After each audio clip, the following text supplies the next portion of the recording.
Est-ce le bon moment pour mettre un nouveau fonds sur le marché? C'est la question aujourd'hui sur le plateau de gestion de fortune. Question que nous posons à Vincent Fourcault. Vincent, bonjour. Bonjour Frédéric. Vincent, vous êtes le fondateur et le président de Quantology. Quantology, c'est une maison de gestion spécialisée dans la gestion alternative. Et là, vous n'hésitez pas, alors qu'on sort à peine de la crise sanitaire, à mettre sur le marché un nouveau fonds. En effet, on essaie de lancer un fonds long only. On va lancer cet été un fonds qui joue les valeurs américaines de croissance. On vous connaissait essentiellement pour de la gestion quantitative avec des fonds comme Quantology Absolute Return, Quantology Long Short Europe. Là, vous sortez de votre zone de confort, non? On a décidé de profiter de la baisse des marchés pour proposer une alternative, mais vous savez que notre savoir-faire peut se mettre dans n'importe quelle brique de risque. Parlant de votre savoir-faire, est-ce qu'on peut faire un petit point sur Quantology Absolute Return? Je crois que le fonds est crédité de 5 étoiles par l'agence de notation Cantalis. C'est bien, non? C'est vrai, c'est une très bonne performance qu'on a depuis la création. Depuis 2006, le fonds a été créé avec un petit encours, mais aujourd'hui, on a gagné nos lettres de noblesse puisque le fonds fait près de 10% de performance en 3 ans et on est le meilleur fonds français de la catégorie. Alors, la gestion Absolute Return, on le sait, c'est gagner de l'argent quelles que soient les conditions de marché. Depuis le début de l'année, depuis le 1er janvier, ça s'est passé comment sur ces deux fonds Quantology Absolute Return et Long Short? Alors sur le fonds Absolute Return, l'exposition est de 0, donc j'ai envie de vous dire qu'on n'a pas souffert de la baisse. Je dirais même au contraire, on a plutôt monté, on a même monté fort. Le marché est devenu plus volatile et nos positions ont été plutôt gagnantes, donc on fait une performance de près de 5% depuis le début de l'année et on est au plus haut de la valeur liquidative du fonds.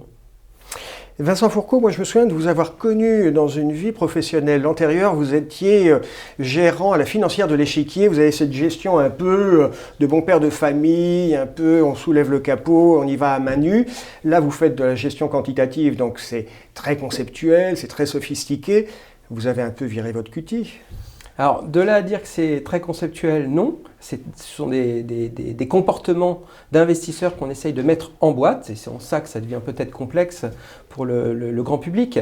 Mais ça reste des choses très très simples. Le stock picking, j'en ai fait beaucoup. Nous, on pense que pour être un bon investisseur quantitatif, il faut avoir la double expertise. Savoir acheter une action, la gestion traditionnelle, et être capable d'être mathématicien, statisticien, c'est ce que nous avons au sein de l'équipe, faire de la R&D pour faire un produit qui va s'intéresser à l'inefficience comportementale et non pas l'inefficience de prix. Mais Vincent, quand même, cette gestion quantitative, elle était à la mode il y a 20-25 ans. Est-ce que vous n'avez pas l'impression d'arriver un peu après la bataille? Alors, dans les années 90-2000, il y avait des entreprises spécialisées sur la gestion dite graphique. Ce n'est pas du tout notre tasse de thé. Je ne vais pas regarder un graphe et vous dire ce que ça va donner demain. Par contre, nous, on essaie d'identifier des patterns, des comportements d'investisseurs. Typiquement, vous avez 2 restaurants côte à côte, l'un qui est vide, l'autre qui est plein, dans lequel vous allez aller. Là où il n'y a personne, il y a de la place. C'est plutôt l'inverse. Nous, statistiquement, on constate que les gens vous répondent à 85%. Ils préfèrent aller dans celui qui est plein. Et donc, nous, on va dans le sens du mouvement. Donc, on est une gestion dite momentum et nos prises de position se font sur des catalyseurs. Ce qui veut dire que votre portefeuille roule pas mal pendant l'année. En effet, le portefeuille bouge beaucoup. Le portefeuille change tous les trimestres. On a des positions au trimestre. Et d'ailleurs, c'est une des réponses par rapport à la gestion active traditionnelle. C'est que la durée de portage des grands investisseurs a drastiquement baissé de quelques 4 ans il y a une décennie à quelques mois désormais. Et si vous avez une vision trop long terme de vos investissements, vous risquez de sous-performer.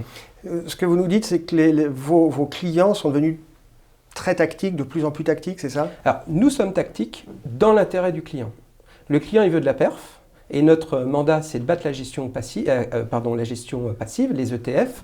Donc, on a trouvé une technique de gestion qui est tactique aujourd'hui, puisqu'on a des durées de portage court terme, parce que l'objectif est de faire de la performance, c'est de pouvoir rémunérer le client qui prend du risque. Vincent Fourcault, quand on préparait cette émission, vous me disiez que effectivement votre objectif, c'était de lutter contre la gestion passive, les ETF. J'ai l'impression que vous en faites un acte de foi, que vous êtes un peu le chevalier blanc de la gestion active. Alors nous, à notre niveau, très simplement, nous on essaye d'apporter une solution qui va être satisfaisante du point de vue de la performance. 80% du flux aux États-Unis va vers la gestion passive, les ETF, et maintenant en Europe c'est le cas, 50% du flux, et en stock aux États-Unis on a déjà dépassé 50% du stock des placements des compatriotes américains. Donc nous, notre réponse, c'est d'apporter des réponses à cela. Concrètement, ce type de fonds quantitatif, que ce soit Absolute Return, short term ou ce fonds action américaine que vous lancez, ça s'adresse à quel type d'investisseurs et ça joue quel rôle dans un portefeuille? Alors aujourd'hui, c'est cœur de portefeuille ou c'est de la diversification? Nous, notre clientèle est essentiellement family office et institutionnelle. Quelques gérants de fonds hein, qui ont besoin de ce type de risque, donc faible volatilité, risque modéré à l'exposition au marché. Et aujourd'hui, elle répond à différentes problématiques. Elle pourrait même permettre au grand public, via leurs comptes, via leurs UC, une alternative au compte euro, pourquoi pas. Mais c'est essentiellement pour rémunérer la trésorerie d'attente ou éventuellement pour ceux qui n'ont pas d'avis sur le marché. On fait 3, 4, 5% tenter d'aller sur le terrain de jeu du fonds en euros. Oui. Vincent Fourcault, une dernière question. On sort d'une crise sanitaire, ça a été un grand chambard. On essaye de se remettre sur pied. Vous voyez quoi à fin 2020 sur les marchés? Vous arrivez à pricer les marchés en décembre 2020? Écoutez, nous, on n'en a aucune idée. C'est clair. Avoir une idée sur le marché, c'est un tirage au sort.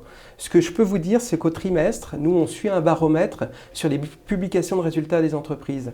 Et il en ressort d'un point de vue statistique plutôt un état d'esprit positif ou négatif qui donne une orientation de marché. Et encore là, c'est discutable sur les performances de ce type de regard.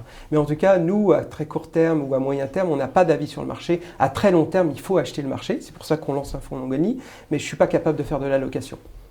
C'est clair, ça a le mérite de la franchise. Vincent Fourcault, merci de toutes ces explications et puis merci de nous avoir rejoints sur le plateau de Gestion de Fortune. À bientôt. Merci beaucoup.